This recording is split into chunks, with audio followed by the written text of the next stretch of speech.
There's a kind of quiet that only comes into a house after a woman dies in it. Not peaceful, just empty, the empty of a clock still ticking in a room nobody walks into anymore. I had two daughters in that quiet.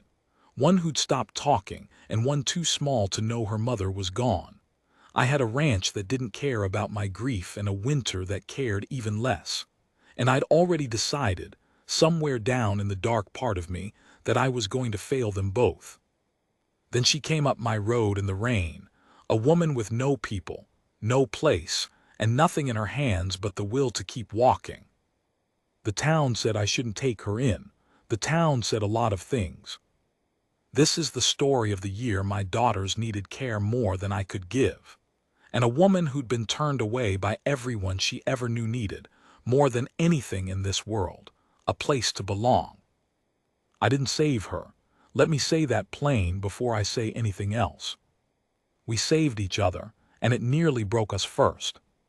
The fever came on the third night of rain, and I knew before I touched her forehead that I'd waited too long.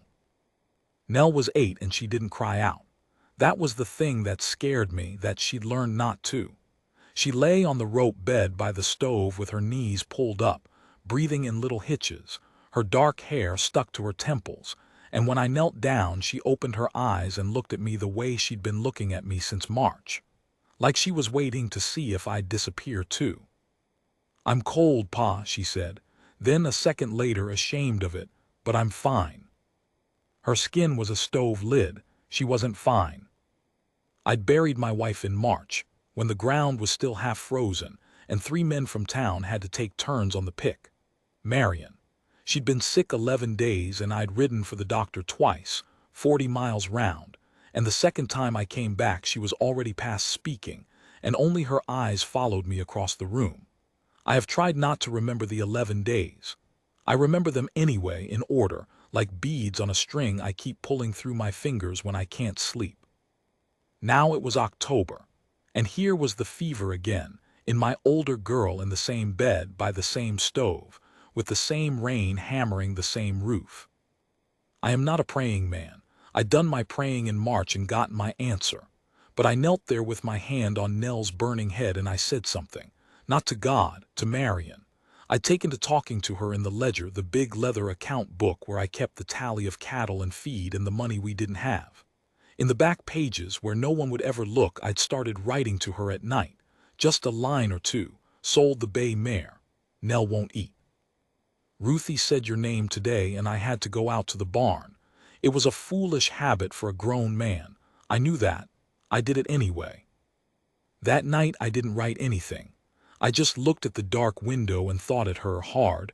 I don't know how to do this. I don't know how to keep them.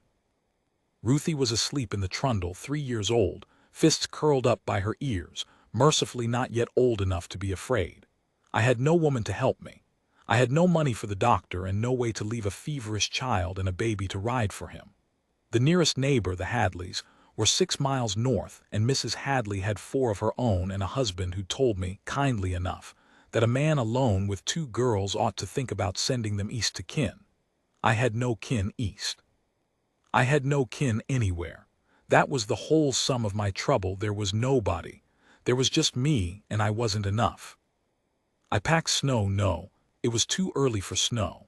I packed rags wrung out in the rain barrel, cold as I could get them, and laid them on Nell's neck and wrists the way I'd watched Marion do it once, years back when Nell was small. I kept the fire going. I boiled what was left of the willow bark Marion had hung to dry, because I remembered her steeping it, though I'd never paid attention to how, and the tea I made was bitter and probably useless, and Nell drank it because I asked her to. Around midnight the rain eased, and I went out to bring the milk cow in closer to the lean-to, because if the girl died, I at least wanted the animal seen to, which is the kind of broken thinking a man does at midnight. And that's when I saw the light moving on the road. Not a lantern, a person, walking. You don't get people walking the Sweetwater Road at midnight in October. You get nothing on that road most days but my own boots and the occasional rider. So I stood by the lean-to with my hand near the old shotgun I kept by the door, and I watched the shape come down out of the dark, slow, list-sided. The way a body walks when it's been walking a long, long time. It was a woman. I could tell by the skirt before I could see anything else. A dark skirt heavy with water, dragging. She had a shawl over her head and shoulders, and she carried nothing. No bundle, no bag. Her hands were empty and held a little away from her sides like she'd forgotten she had them. When she came into the wash of light from the open door, she stopped, maybe 15 feet off, and she looked at me, and I looked at her, and neither of us said anything for what felt like a long time. She was younger than me, but not young. Brown-skinned, rain-streaked, with a face that had decided a while back to stop showing what it felt. Her eyes were steady. I want to be honest about what I thought standing there, because the thought was ugly and it came fast. I thought Apache, and my hand moved to the gun. I'd grown up on stories. We all had. The fear was bred in deeper than reason. But she didn't move toward me. She looked past me at the doorway at the firelight inside, and she said, in English, plain English, quiet, "Your child is sick." It wasn't a question. She'd heard it. From the road, maybe Nell coughing or me talking low, or she'd just known the way you know a thing. "Who are you?" I said. My voice came out rough. She didn't answer that. She said, "Let me see her." And here is where I have to tell you something about myself that I'm not proud of, and I'm not ashamed of either, because I think it was just true. I should have said no. Every story I'd ever been told, every warning, every common sense reason a man has to keep a stranger off his land in the dark, all of it said no. And I stood there with my hand on the gun and my dead wife's voice somewhere in my head and my daughter burning up 40 feet away, and I made the math that a desperate man makes. The math was simple. I had nothing left to lose that mattered more than the girl. "She's by the stove," I said, and I stepped aside. She walked past me into my house like she'd been gone from it a while and was only just coming home. She didn't look at me. She went straight to the bed, knelt, and put the back of her hand to Nell's cheek and then to her throat under the jaw, and she was still for a moment, listening to her breathe. Then she started giving orders. Cooler water, not the cloth on her chest, on the soft places here. She tapped her own wrist, the bend of her elbow, the back of her own neck, and opened the door. "The heat in here is killing her." "It's raining." "The heat is killing her," she said again, not louder, just final, and I went and opened the door. I don't know how to make you understand the next 4 hours, except to say that I have never in my life watched anyone work the way that woman worked. She didn't waste a word or a movement. She had me bring the cold water, and then she had me hold Nell up against my chest while she got tea into her. Not my bitter willow water. She sniffed that and set it aside. But something she made from a twist of dried leaves she took out of a little pouch tied under her skirt at the waist, which was, I realized, the only thing she'd carried all that long road. A few herbs in a leather pouch and the clothes on her back. She steeped them and got the tea down Nell in sips, patient as the rain, and she talked to her the whole time. Low. Not English now. Some other tongue, soft, with a rhythm to it like a song you'd sing to settle a horse. Nell, who hadn't let me hold her without going stiff since March, went loose against me and listened to that low voice and slept. The fever broke just before dawn. I felt it happen. I had my hand on the back of Nell's neck, and the sweat came up all at once, soaking, and the terrible heat of her gentled down to something near a living warmth, and she gave a long, shaky sigh in her sleep and turned her face into my shirt. I looked up. The woman was sitting back on her heels by the stove, gray light starting in the window behind her, and her eyes were closed and her lips were moving, just barely, and I understood she was praying too, in her own way, to whoever she prayed to. We'd been doing the same thing all night from opposite sides of a child, and neither of us had said one word about it. When she opened her eyes, she found me looking at her, and she looked away, fast, like she'd been caught at something private. "She'll sleep now," she said. She got to her feet, stiffly, I saw. She was past the end of her strength, and she pulled her wet shawl back up around her shoulders and turned toward the door like she meant to walk back out into the dawn and the wet and keep walking. "Wait," I said. She stopped, but she didn't turn around. "You can't just," I started and didn't know how to finish it. You can't just leave. You can't just walk back into the dark. I don't even know your name. You saved her and you're going to walk off down a road that goes nowhere good for a woman alone. All of that and none of it came out. What came out was, there's coffee. There's eggs. Sit down before you fall down. She turned then and looked at me with those steady eyes, and something moved behind them, surprise, I think, though it was hard to read. Like she'd expected the gun after all and gotten breakfast instead. You don't know who I am, she said. No, I said, I don't. In Sweetwater they know who I am. She said the town's name flat like it tasted bad. You take me into your house, give me your food, you should know who you're giving it to. I watched you save my girl, I said. I figure I know the part that counts. She was quiet. Outside the rooster had started up and Ruthie was stirring in the trundle, making her morning sounds, the little grunts and stretches. The woman's eyes went to the small girl and stayed there a moment, and her face did a thing I'd see it do many times after but didn't understand yet. It softened and then immediately hardened against the softening, like she'd reached for something warm and slapped her own hand away. Sit, I said, please. She sat. Her name, she told me over the coffee, was Inia Cutes. The man who'd raised her had been a trader, half Mexican, who'd worked the country south of the line, and her mother had been Apache, Chiricahua. Though she said it so low I almost missed it, and that was the whole of it. That was the trouble in 2 words. The trouble that explained why a healer who could break a fever with her bare hands was walking the Sweetwater Road at midnight with nothing in the world. Her mother had died when she was small. Her father had taken her north and raised her in the towns, in a half-life, neither one thing nor the other. To the Mexicans she was Indian. To the Apache, on the rare times her father's trade had brought them near her mother's people, she was the trader's daughter, a girl who spoke the wrong language and walked the wrong way and carried the towns on her like a smell. And to the Americans, to the people of Sweetwater, where her father had finally settled and finally died of a bad lung 2 winters back, she was just Apache, full stop, the thing their stories had taught them to fear. And it didn't matter one bit that she'd nursed half the town through the diphtheria the year the doctor's own children died of it. They were glad of my hands when they were sick, she said. She turned the coffee cup around and around on the table, not drinking it, just holding the warm. After, when they were well, they remembered what the hands were attached to. She didn't say it bitter. That was the thing that got me. There wasn't any self-pity in her at all. She said it the way you'd report the weather. This is the country I have to live in, and it doesn't change for my feelings about it. After her father died there'd been a man, she said, and her face shut all the way down when she got to that part and I didn't ask. There'd been a man, and it had ended badly, and a week ago the town had finally, quietly made it clear she wasn't welcome to stay. No violence. Worse than violence in a way. Just doors not opening. Goods not sold to her. The schoolteacher crossing the street. A note pinned to the door of the room she rented that said, in a Christian hand, that her room was needed. So she'd left. She'd been walking 3 days, sleeping under what cover she could find, eating what she could find, headed nowhere except away, because there wasn't anywhere that was toward.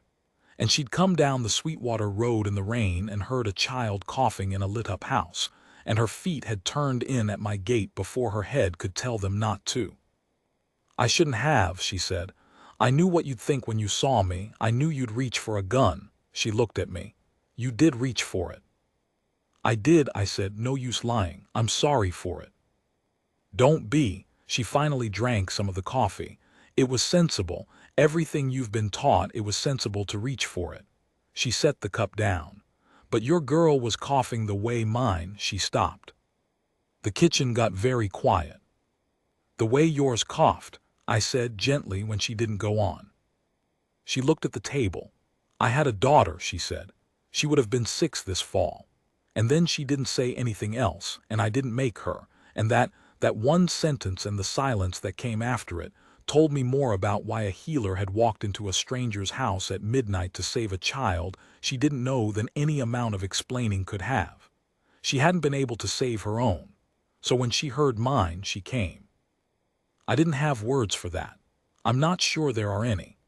I got up and I put more wood in the stove I didn't need to feed, just to have my back to her for a minute so she could put her face back together, which she did. And when I sat down again, we both behaved as though the moment hadn't happened, the way people do.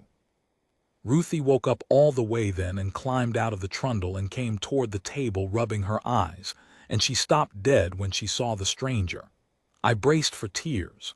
Ruthie was shy of new faces. She'd cried for a week when the preacher came after Marion. But she didn't cry.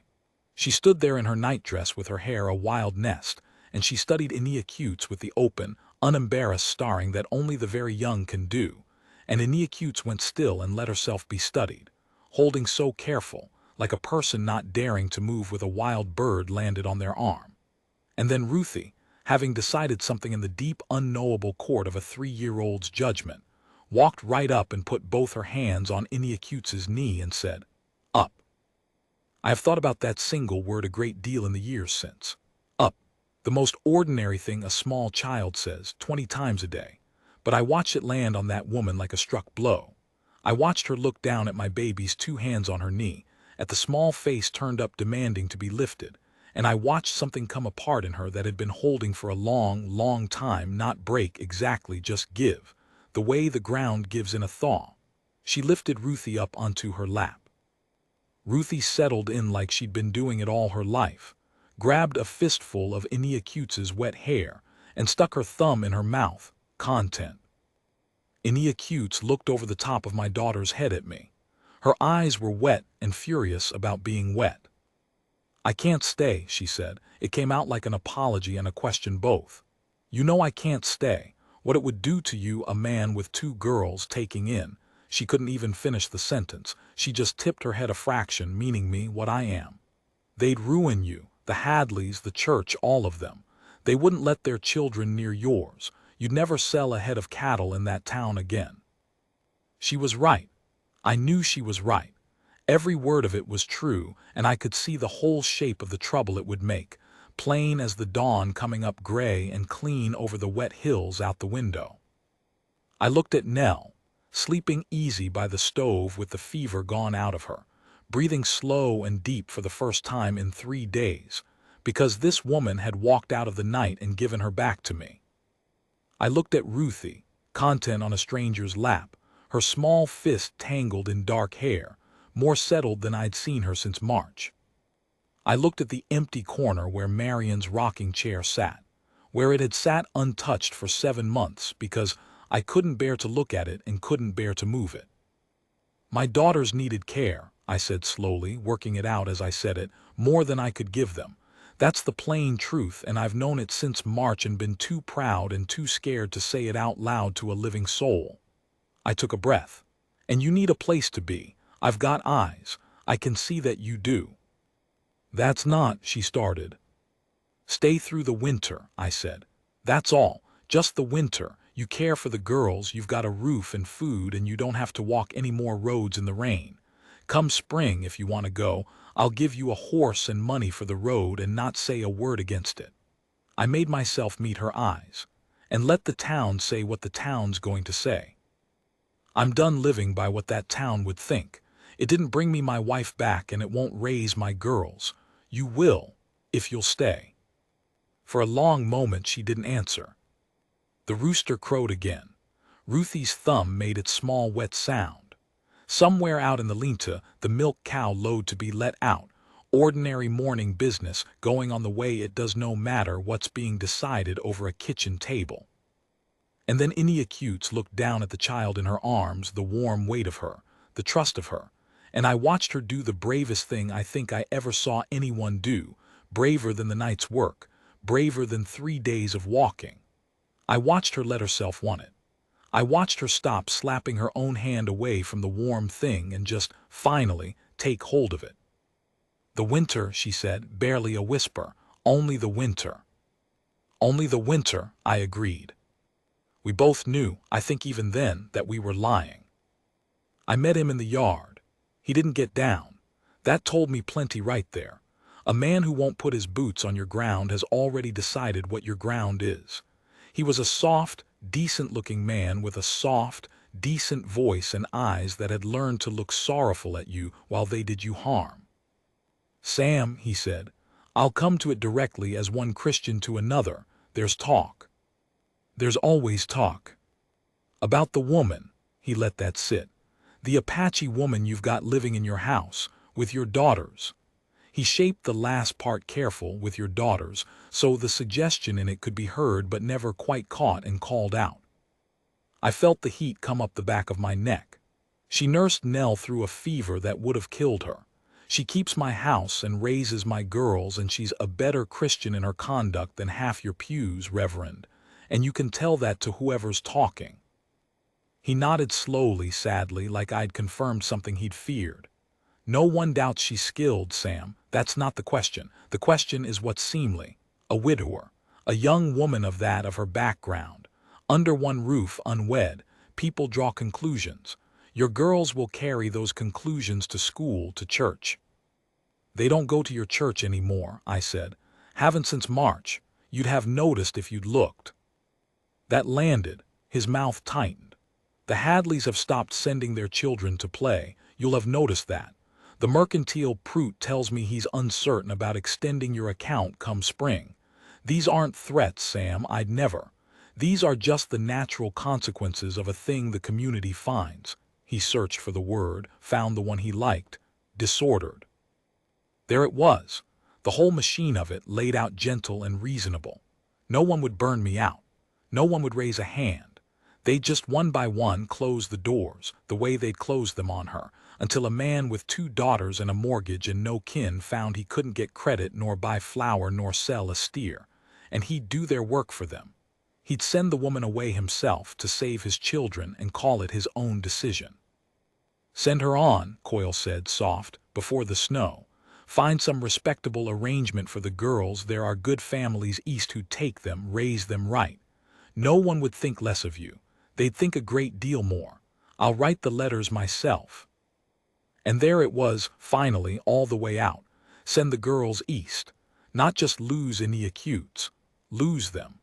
The price of being welcome in that town was to hand my daughters to strangers and live alone in a clean, respectable, empty house till I died.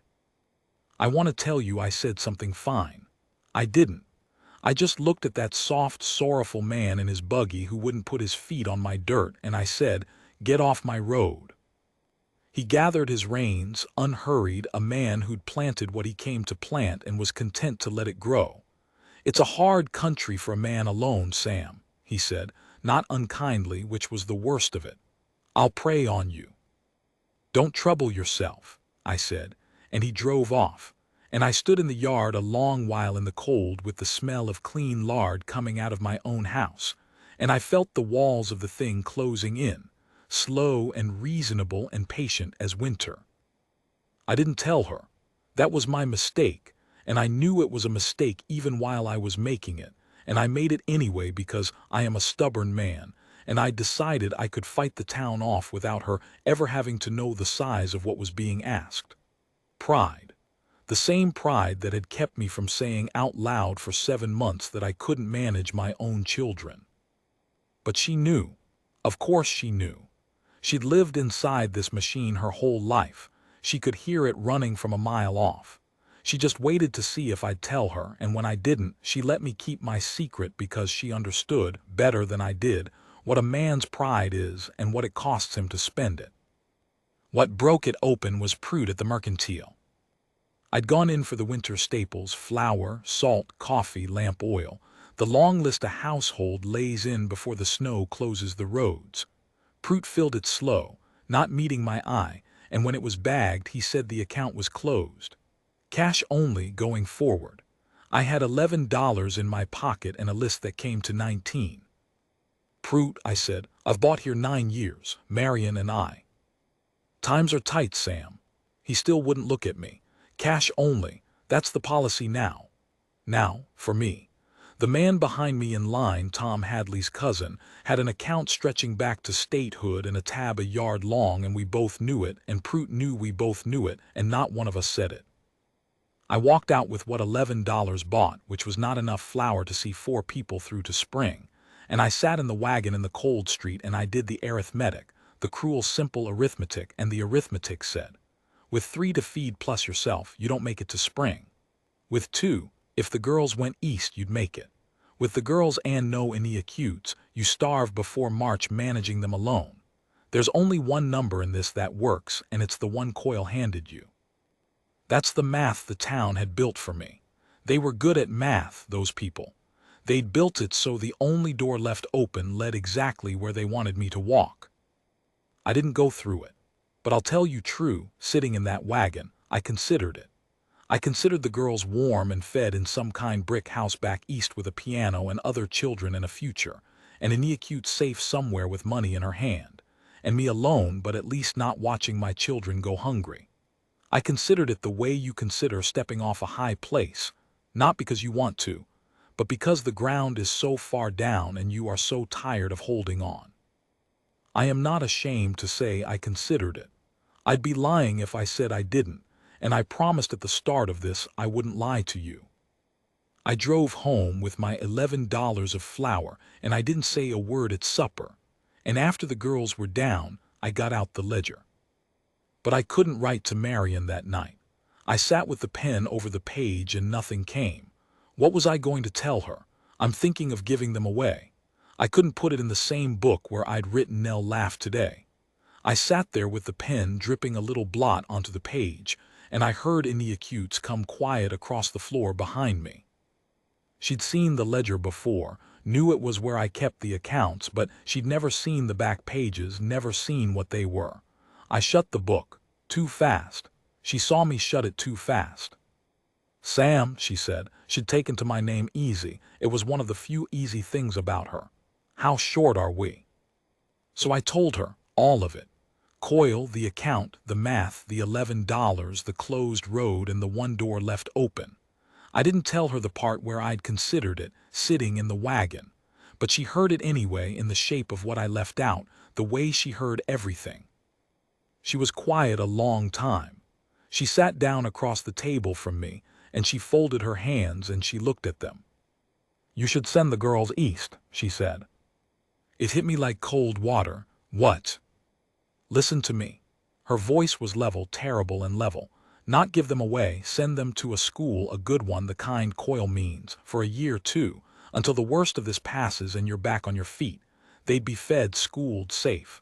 Children survive being sent away, Sam. I survived being dragged everywhere. They'd come back to you. She drew a breath. And then I'd go, tonight if you want.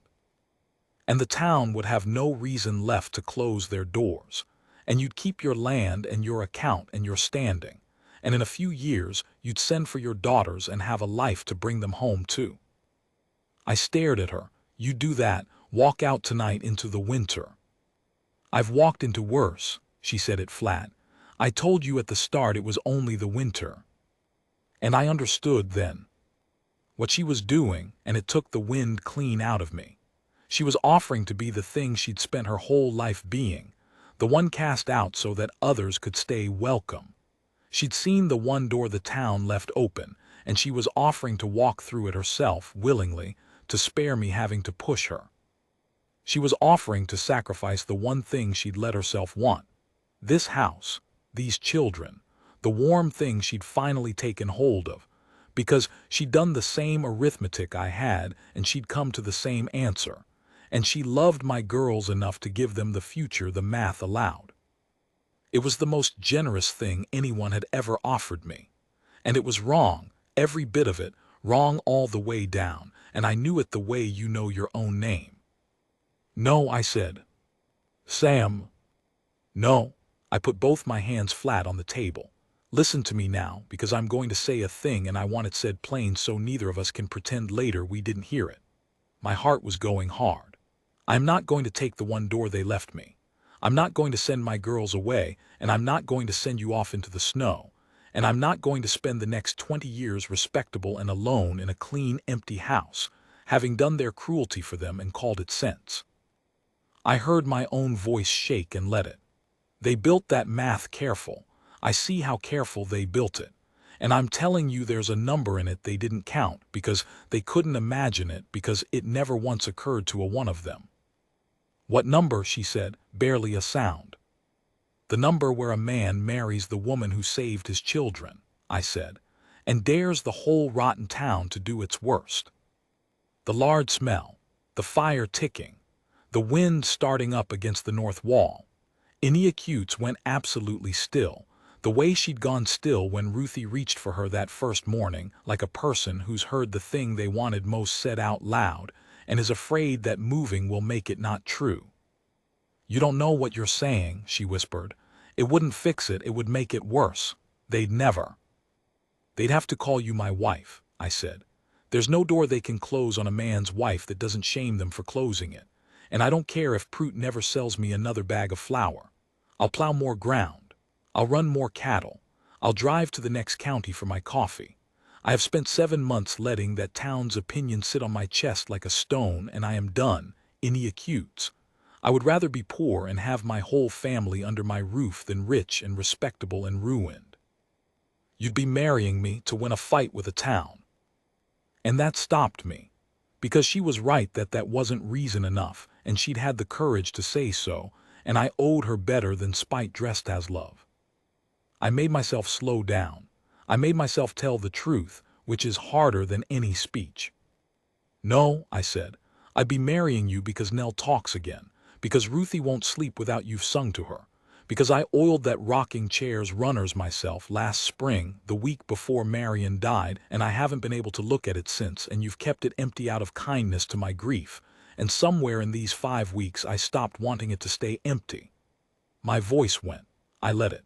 I'm not asking to win a fight. The fight just made me say out loud a thing I'd have been too much a coward to say in a year of peace.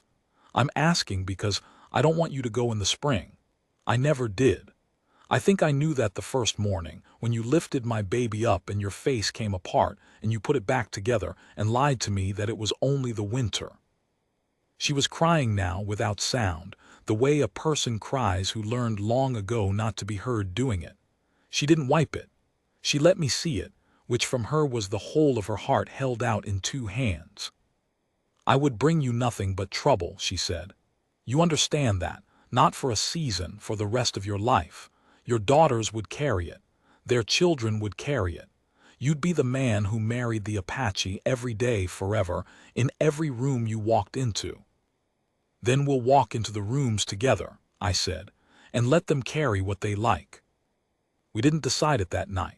She wouldn't let us, and she was right not to. She made me sleep on it, made me promise to think hard and cold in the daylight when no town was leaning on me and no fear was riding me.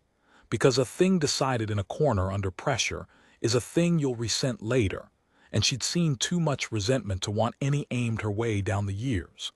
That was wisdom I didn't have. I had a lot to learn from her, and that was the first lesson. That love offered in a panic isn't worth as much as love chosen in the cold light, and if I meant it, I'd still mean it in the morning. I meant it in the morning. But before the morning, there was the night. And in the night, the wind that had started against the north wall became something else. I woke to Nell shaking my shoulder. "Pa, the cow." The temperature had dropped like a stone down a well. The rain of the past weeks had turned, the way it does in that country between 1 hour and the next, into the first true storm of the winter, not the soft early snow but the hard driving kind that comes sideways and kills. And I'd left the milk cow and the 2 horses in the open lean-to, because the proper winter shelter, the closed barn, I hadn't finished.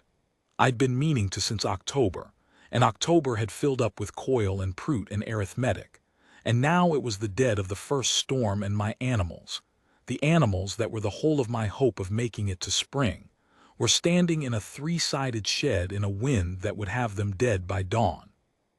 There's no part of this I can make sound brave.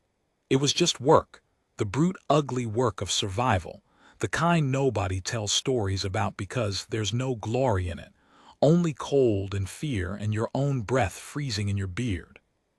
Ineacutes was up and dressed before I had my boots on.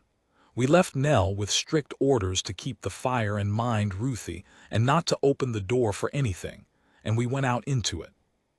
I will not pretend we saved everything easy. We didn't. We got the horses into the half-built barn, the two of us hauling on the lead ropes against animals mad with fear, the snow coming so thick I lost sight of Aniakute 6 feet away and had to call out and follow her voice. We got the horses in. The cow was the trouble. The cow had broken out of the lean-to and gone off into the storm the way cattle will, walking blind before the wind. And to go after her was to go out into the white where a person could walk in a circle and freeze 100 yards from their own door, which is a thing that had happened to men in that country, good men who knew better. I started after her anyway. That cow was a winter of milk. That cow was the difference, maybe, in the arithmetic. Aniakute caught my arm. No. She's our milk. She's a cow and you're a father. She had to shout it over the wind, her face an inch from mine, snow caking white on her dark brows. Those girls have buried one parent this year. They will not stand at a window in the morning waiting for the other to walk out of the snow. Do you hear me? Let her go. And there it was, the morally heavy thing, the choice with no clean side. Go after the cow and maybe save the winter and maybe die and orphan my children. Or let her go and watch a season's milk and money walk off into the white and live. I let her go. I stood there with Aniakute's hand locked on my arm, and I watched the place where the cow had been, and I let a winter's worth of survival disappear into the storm because the woman beside me had reminded me what I was for. We turned back. We followed the rope I'd had the sense to tie from the lean-to to the house. Marion had made me string that rope years back, against exactly this, and her foresight saved our lives that night, my dead wife reaching forward through the years to pull us home hand over hand through the blind white. We came in covered in snow, half frozen, and Nell flew at me and held on and wouldn't let go, and Ruthie cried, and Aniakute got the coffee on and got our wet things off and got us by the fire, working, always working, never wasting emotion. And later, much later, when the girls were finally back down and the storm screamed against the walls and the cow was a loss we didn't speak of, I got out the ledger. And this time I could write. I dipped the pen and I wrote in the back pages to Marion, the truth at last. Lost the cow in the storm, could have lost more. She wouldn't let me go after it, said the girls have buried one parent and won't watch for another. She's right. She's right about most things. I'm going to marry her, Mare. I think you knew before I did. I think that's why you made me string the rope. I felt Aniakute's behind me, reading over my shoulder. And this time I didn't shut the book. She read it. She read the whole page, the years of small lines, sold the bay mare, Nell won't eat, Ruthie said your name and I had to go to the barn, the whole foolish, faithful record of a man talking to his dead wife in the dark. She didn't say anything for a long time.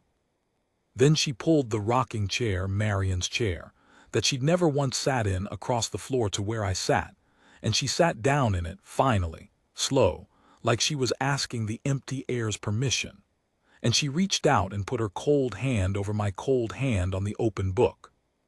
She made you string the rope, Aniakute said softly. So put me in it too, then, the book, not the dead pages, the living ones, wherever you keep what's still happening. I turned to a clean page. I wrote the date. I didn't get further than that before the candle guttered and we let it go out, and sat there in the dark by the fire with the storm walling us in, her hand over mine, and I did not feel, for the first time since March, like a man trying not to fail.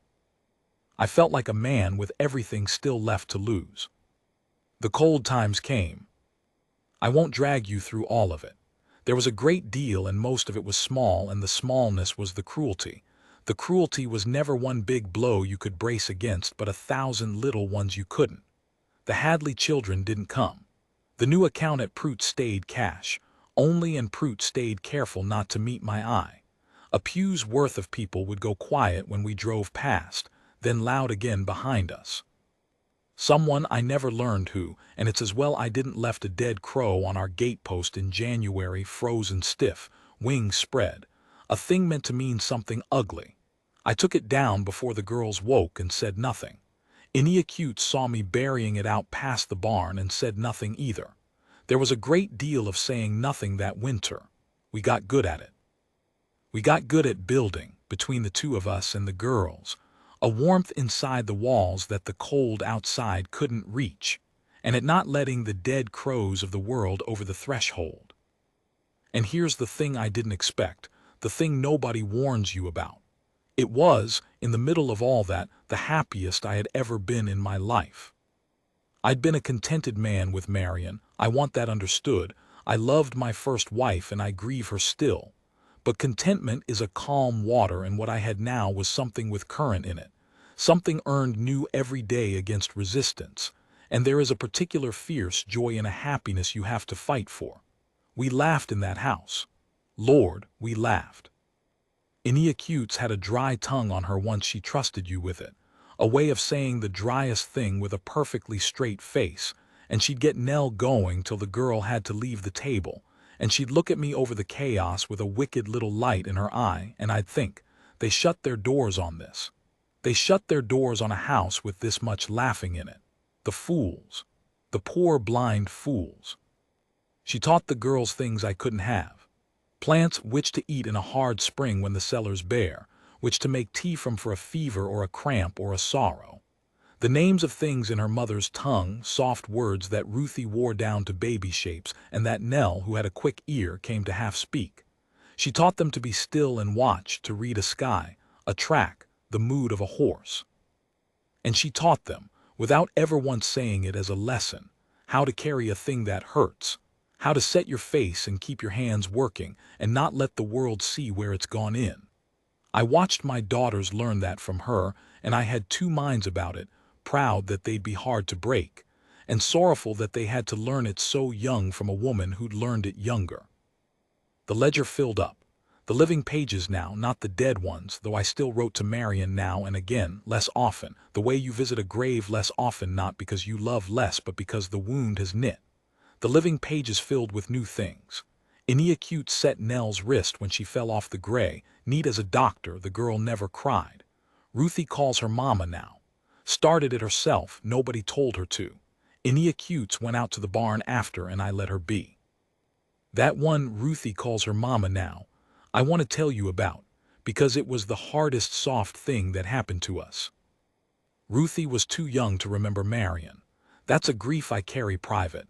My baby will never recall her own mother's face except from the one tintype I keep. So when Ruthie started that spring calling Iniacute's mama, easy, natural, the way she'd once said up, there was no betrayal in it. The child had no memory to betray. But Iniacutes couldn't take it. The first time Ruthie said it, plain across the supper table, mama, more bread. Iniacutes went white and set down her fork and got up and walked out to the barn and stayed out there a long time. And when I went after her, she was standing in the dark by the horses with her arms wrapped around herself, shaking. I can't be her mother, she said. I had a daughter. I had a daughter and I couldn't keep her alive and I don't have the right. You have every right, I said. You've earned more right than blood ever gave anybody. It feels like stealing. Her voice cracked on it. Like I'm taking your wife's child and your wife can't say a word against it because she's in the ground, and your wife's child is taking the place of mine who's in the ground, and I'm so. She pressed her hand hard over her mouth. I'm so afraid of how much I want it, Sam. Wanting things is how you get them taken. I held her in the dark barn that smelled of horse and hay, and I didn't try to talk her out of any of it, because some of it was true and the rest of it was old and deep and not mine to argue with. I just held her until the shaking stopped. And the next morning when Ruthie said, Mama, Iniacutes answered her. Steady. She'd decided something in the night. She'd decided to risk wanting it.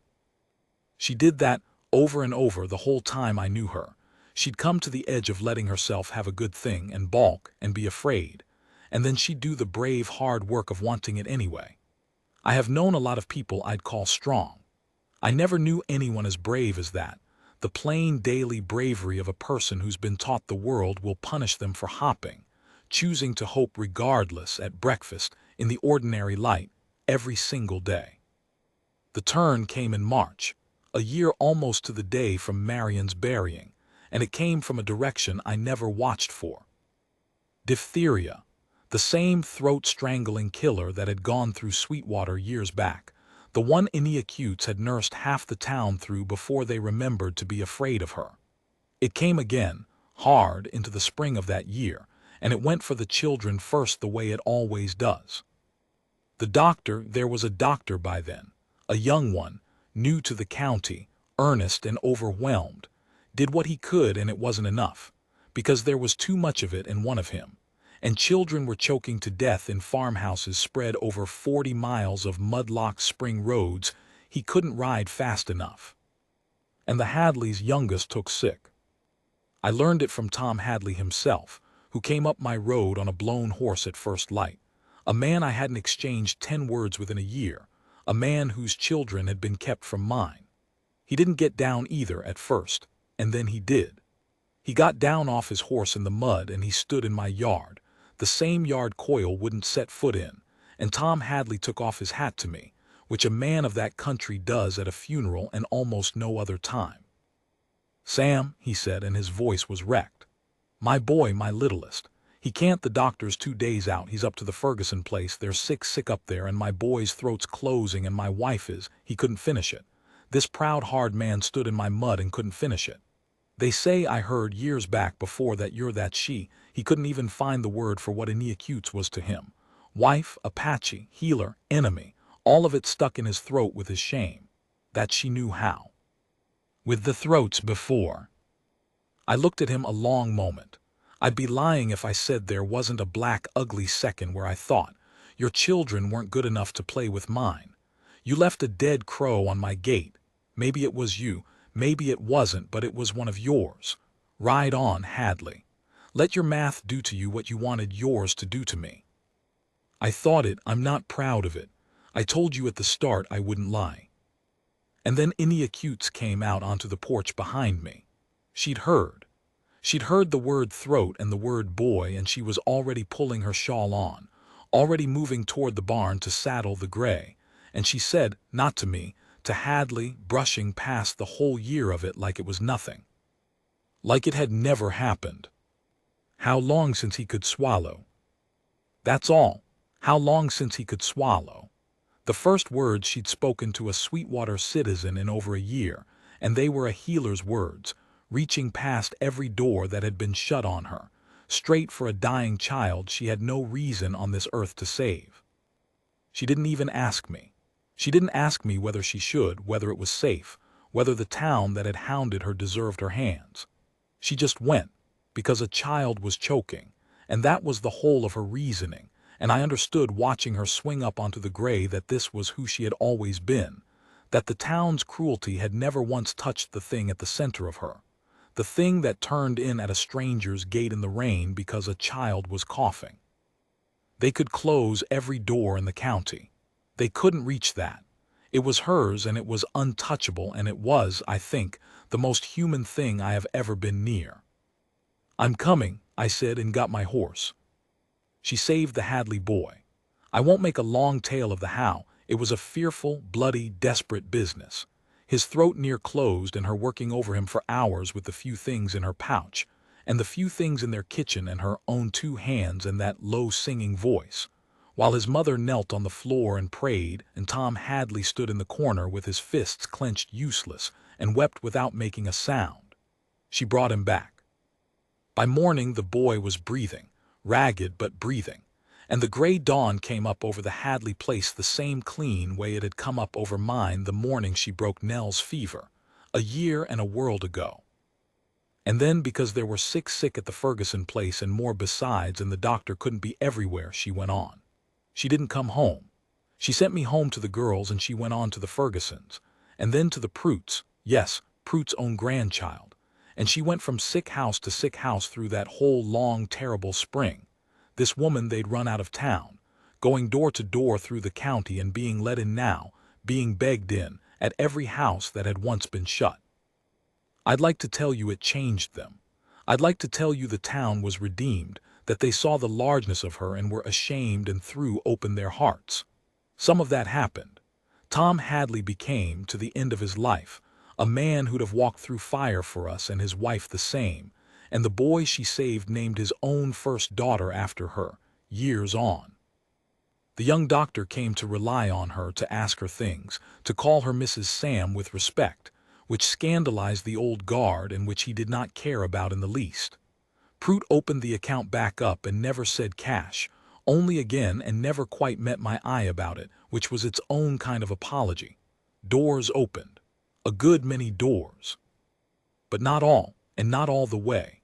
There were those who took her hands when they were dying and shut their doors again when they were well, the same as ever, the same as her whole life, glad of my hands when they were sick, and after they remembered what the hands were attached to.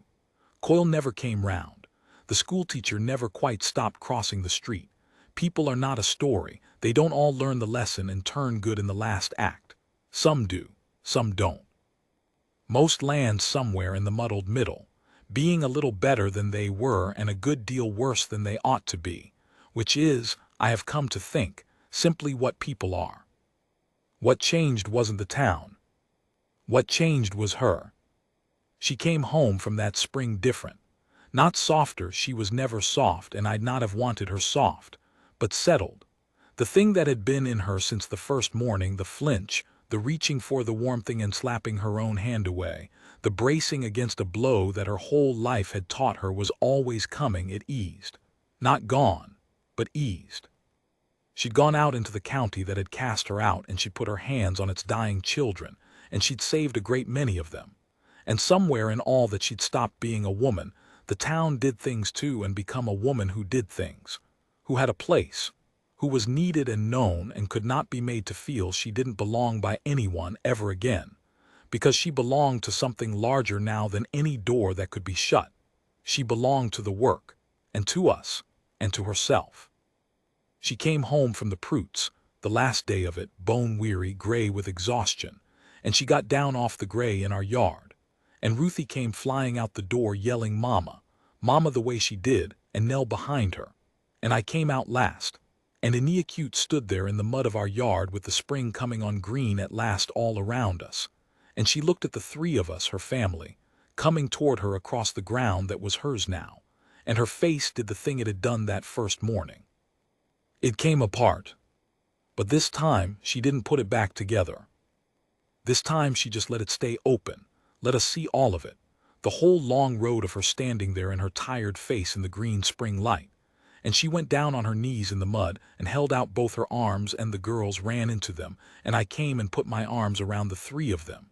And we stayed like that a while, in the yard, in the mud, in the impossible ordinary daylight. A family the town had said could not exist, existing anyway, getting mud all over our clothes, not caring. That was a long time ago now. I'm an old man writing this. Iniacutes has been gone 3 years, not run off, never that. Gone the way Marion went, the way we all go.